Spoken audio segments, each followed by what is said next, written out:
ariko no nashaka kuvuga ubundi iyi myaka tumaze imyaka 30 ubu ngubu duhagaritse genocide. Tukihagarika pap twavuze ngo duhagaritse genocide, tugomba kurwanya genocide n'ingenga bitekerezo yayo.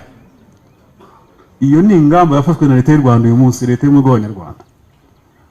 Dutangira ubwo ngubwo nibire ko no muri gereza byabageragaho ubumwe n'ubwiyunge bw'Abanyarwanda.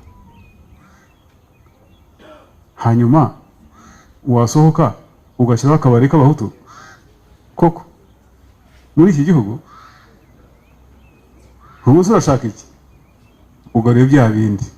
Noneho muri ako kabari rero ubu ngubu nyakwa gavana yavugaga, ubu ugasohoka ubu ngubu usohotse no muri iki gihe cyangwa se n'imyaka umaze hano utangiye kugenda ureba ibintu ko bigenda bigira ngo uyu munsi haraza abantu baza kubabeshya.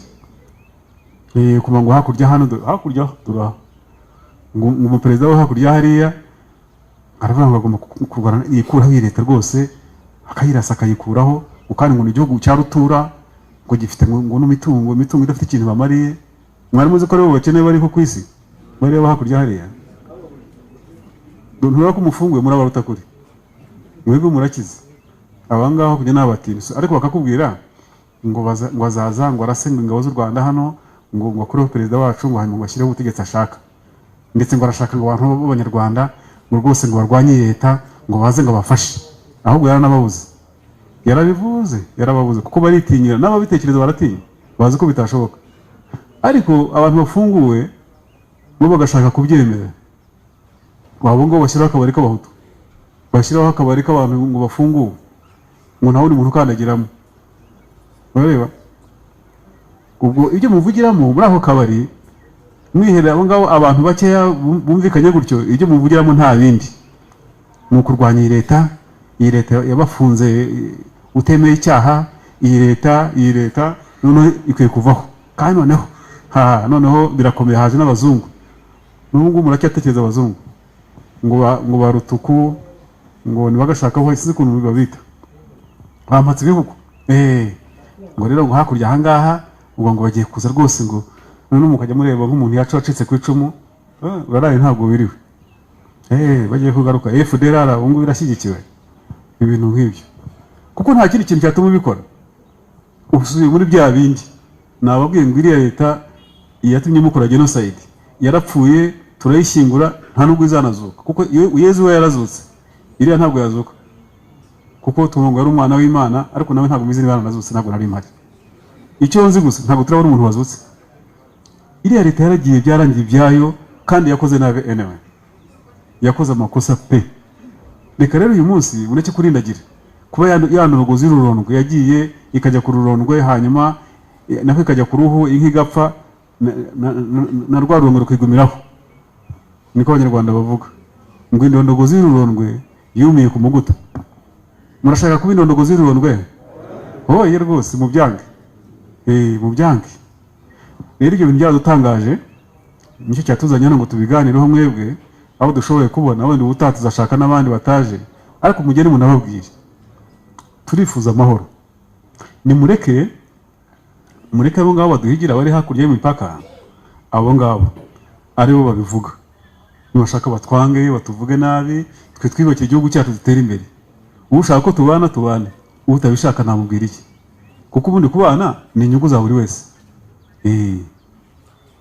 Ni inyungu za buri wese. Ndavuga ku bihugu binaturanye, turafatanya tugahahirana, ntabwo baduhije ubusa, ntabwo tubahije ubusa. Nta niba gukangisha yuko ngo ari bufunge umupaka, kuko nawe nawe ufunga hari ibyo nawe ari butakaze. Ubwo ni ukuvuga rero ngo ariko abo ngabo ntabwo tubagenera ko bashaka ko babikora n'akazi kabo. Ariko mu Rwanda hano twebwe tuvuge rumwe nk'Abanyarwanda, si byo byiza? Tuvuge rumwe, buri muntu ashaka amahoro, tuvuge rumwe, nta n'undi tuvuga ni ubumwe n'ubwiyunge bw'Abanyarwanda. Ndi umunyarwanda, ntibabibabwiye muri gereza, ndi umunyarwanda, ubu umunyarwanda gusa. Ibyo Abahutu babishakaho iki? Ibyo Abatutsi babishakaho iki?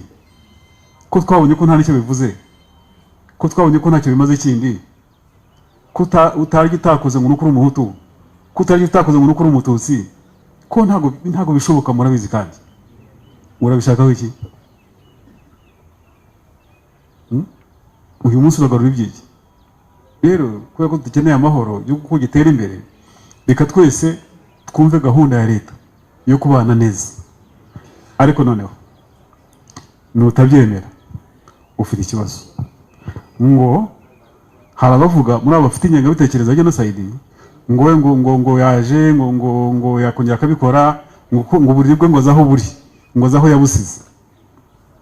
Koko uburiri za ahantu wabusize wagiye yute kwanza? Niwe wabushashe, waragiye urabusasa uburyamaho, bukeye uragaruka uzasura uburyameho? Si leta yagutwaye wakoze mu makosa? Siko bimeze? None se uzi ute kuzasubirayo? Ninde wabikubwiye? Kuko ubungubu icyo bitera ibyo byose nuko ngo leta iriho uyu munsi, leta y'u Rwanda uyu munsi navugaga y'ubumwe bw'Abanyarwanda, iyo leta yakuyeho igihano cy'urupfu.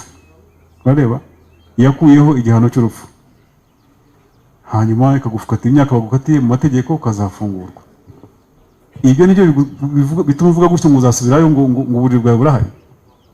Koko ibyo reka ndekera aho ngaho. Abo bantu barekera aho ngaho, turabihanisha. Nta nubwo ari ukubinginga, ahubwo nibabireke. Ufite ingengabitekerezo niba wumva uyifite, ceceka uyigumane, wa mugani uzayipfane, kuko nta kitumariye. Kuko no kubivuga abantu irabanukira. Vuga ibyo uvuga tutubane. Ubundi navuze ko bababuye nimutaha mukagera iwanyu, ugende usaba imbabazi abahemukiye, babone ko uje noneho mugiye kubana muri gwa mwe n'ubwiyunge. Kuza warakariye ufite umujinya uvuga ko wakongera, ahubwo urashaka gupfa ari wowe. Biba ko kwiyahuye kwa umanika hariya tugasanga wapfuye. Niba wumva ushaka gupfa, kuko ubu ngubu ushaka kujya guhitana, ushobora kujya naka guhitana ariko ntabwo nzi ko abantu bahitanye biri kimase hariya kuntu niba bari bangahe, ariko hari ubwo waza buri kimase akaba ari uguhitana. Harya ngo sinzi ukuntu bajya bavuga niba ngo umucoma yishwe n'ihene, ngo umucoma yishwe n'ihene harya agiye kubaga ihene ngo iramwica. Sinzi ukuntu ngo byagenze. Ihene yishe mucoma. Urumva ko ihene ngo yakwica mucoma? Urumva agiye kuyikinja ikamuhitana. Ubwo nashaka wowe ni gute, wowe uzi gute ko bataguhitana kwanza? Ntabwo rwose nshaka kuvuga ibintu byinshi kuri icyo, ariko icyo nakubwira hari ubwo utasubirayo. Bwa buriri uvuga ngo uzagenda ngo usubireyo, ushobora kudasubirayo, nabyo wicara ubizi.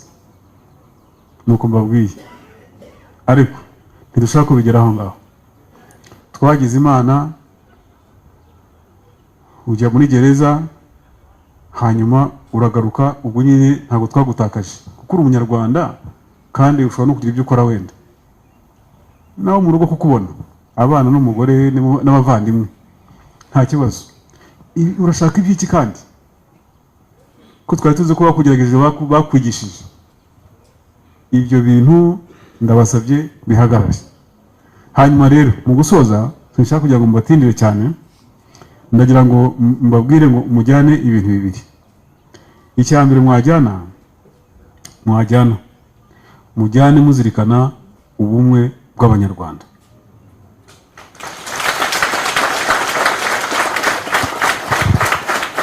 Ari cyo kintu mukura hano. Ndi ubumwe bw'Abanyarwanda, kububumbatira ni ntagayezwa. Ubumwe bw'Abanyarwanda ntabwo dushaka ikintu cy'ubuhungabanya rwose. Ni mu bubumbatire, ariko mugende muvuga. Urumva? Kwifurizanya amahoro. Kandi murabizi hangaho benshi ni abakristo, siko bimeze? Ntimujya gusenga kuri buri cyumweru mu kiliziya? Mwari mwasohoka padiri atavuze ati mwifurizanya amahoro? Hari ubwo birabaho? Nta misa n'imwe padiri atarabivuga. Mu bigendane rero,